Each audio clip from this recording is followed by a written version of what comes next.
Massive game in the race for the Champions League football as Chelsea face United at Stamford Bridge. It's a game, as of course live in talkSPORT. It's a huge game for the Blues as they look to close the 4-point gap at the top 5 and of course be live here, as I said, here in talk. So Chelsea co-owner Bedarik Bali has been speaking at the CAA's World Congress of Sports Conference and has given some interesting quotes regarding both Enzo Maresca and of course Liam Rosenior.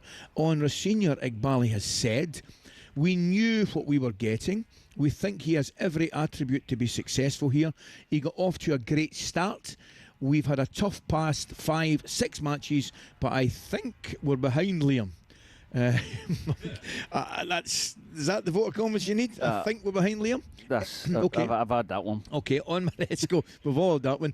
It's not a change we wanted to make. It's a change that had a bit of a negative impact in the season when you're changing systems and personnel, and it's one we've got to fight our way out of. Now, for more on this, I'm delighted to say that joining us is a man who played under 4 different managers during his time in West London. It is, of course, FA Cup winner with Chelsea, Jody Morris. Jody, a very, very good morning, mate. How are you? Morning, Jody. Morning, Coisty. Morning, Dean. Listen, mate, brilliant to see you. Thanks for taking the time to join us. Before we move on to things Chelsea, I think we've got to say, Frank, big night from tonight, Coventry. What a job. What a story. It's just been great, hasn't it?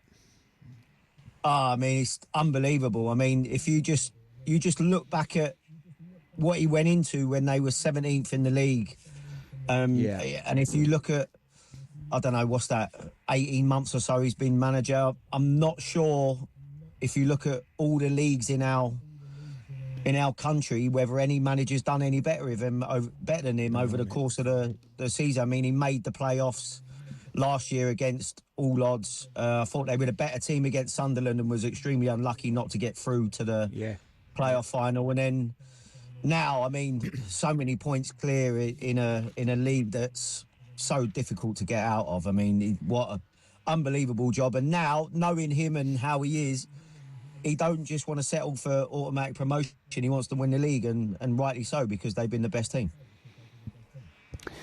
Jody, Chelsea, just want to talk about that for a minute. I mean, obviously, when you start losing games, these things happen. Cucurella said something on international duty about leaving the club. Then Enzo Fernandez says something, comes out with something. It never happens when you're winning. But they've put a young manager in. For me, he's put him in a difficult position. Do you think Liam's done the right thing with Fernandez? As far as ban, no, not really. I didn't get the if he was going to ban any players, he needs to ban the pair of them for starters. I think. Yeah. If anything, if you look at what was said, I thought actually Cucurella was worse than what Enzo said. Me personally, I wouldn't have banned the players anyway. I mean, it's just one of them. I think the club needs to have a chat with them, maybe fine them, but and just crack on. But if you are going to do it, listen, we don't know what happened in those private meetings. You never know. Enzo might have been a little bit different to Cucurella in the meeting, and they thought, we've got to ban him. But I didn't see the banning one player. I just thought, how can you separate the two? And if anything, the one who never got banned and was getting praised about what a great character he was, he actually was worse than the other. So I didn't see that one. But listen, you don't know whether that's them putting pressure upstairs or whatever. I just didn't get the banning of a player. I didn't get it. I mean, we've all been there. We've all seen the amount of internationals that go away on international break, and that's why the pair of them are out of order. They're supposed to be the leaders of the group.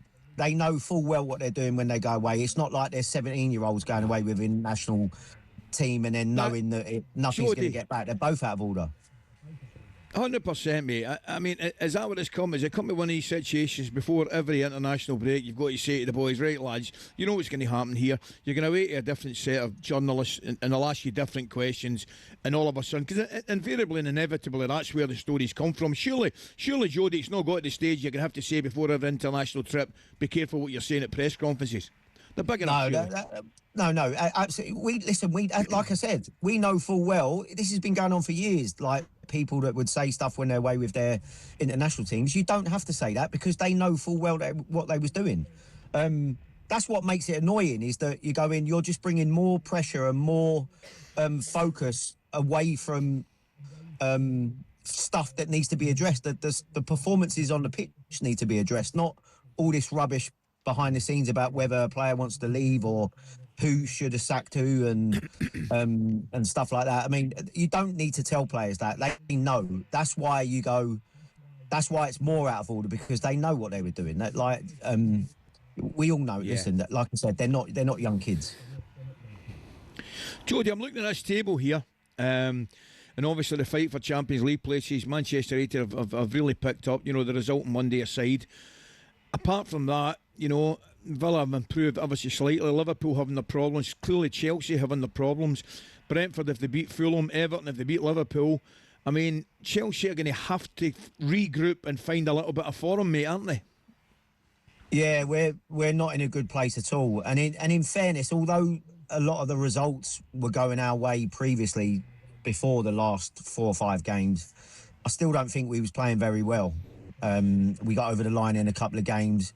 But yeah, it is a worry, because, I mean, the fact that there's now 5 places that can help, that can make you qualify for the Champions League, and we're even off that, we're actually closer, I think, to 12th or 13th or something than we are to getting into the Champions League places, which is disastrous, I think, for the football club, and basically just shows where we are at the moment. I mean, I can't see us getting Champions League football, but the only, I suppose, saving grace that we can maybe fall upon this year is that it's been a year where no one's really doing great for long periods of time. And you go, okay, Liverpool are ahead of us at the minute, and we all know how badly they're going. But, you know, when you go, I don't know, people were hammering Palace not too long ago and saying what a bad season they're having. They're like 4 points behind us or something. Do you know what I mean? I know.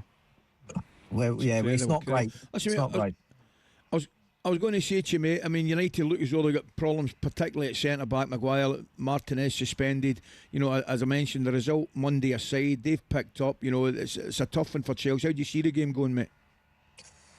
I think you're right, though, Coisty. I think that's the only, well, not the only, but that one of the positives we can take is that it don't look like they're going to have any experience at centre-half.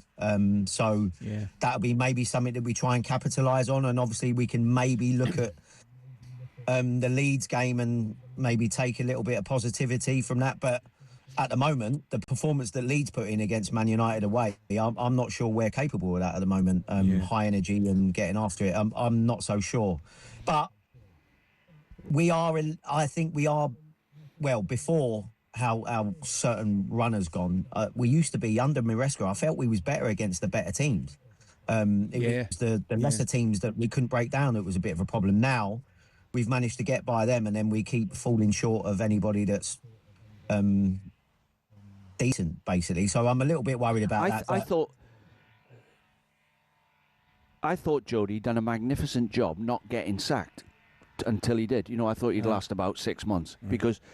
And for the simple reason, you've got 44 players in the dressing room. No matter what happens at the weekend, you've got more unhappy players than you have happy players. And he managed to get round it. Because normally you lose a game, they're all knocking your door. I get it. So I think he done a good job there. Jody, before I let you go, mate, it's all heating up here, mate. Have you managed to catch Dell at all with the old jam tarts and the Rangers and the Celtic and all fighting out up here, mate? Have you managed to speak to him? Do you know what? I was gonna say it to you, Coisty. Like, I've messaged Dell all the time. Every time they get a decent result, or whether Rangers or Celtic fall, I'm like straight onto him on a text going, "Get in there." I'm like, listen, he's our mate, Coisty, isn't he, Dell? And I know you're Rangers, but come on, you must want Hearts to get over the line. Come on, I'm putting you right on the spot. He's our mate. There's something happening in the line, mate. It's kind of breaking up there. You've lost your marbles if you think I want the Jambos to win the league before the Teddy Bears. Come on, Jody, man. No mate, chance. Listen, I'm Rangers as well, but I definitely want Dell to get over the line. I mean, what an amazing job he's done, Dell. Like, he's such a top man. No wrong. Obviously, we're lucky to be pals with him, but he's done what an amazing 100%. job, and it'd be brilliant if they can split the old firm up like for 1 year. God knows they've got a chance, mate. Jody, I'm telling you, they're still right in the thick of it. Don't worry about that, mate. And he'll have them wound up for it, as you know. Great to talk to you, mate. You're looking well, and thanks very much for your time, pal. Good. See you later, Alan and Peter. Take care, lads. See you, mate. Oh, they're all on it.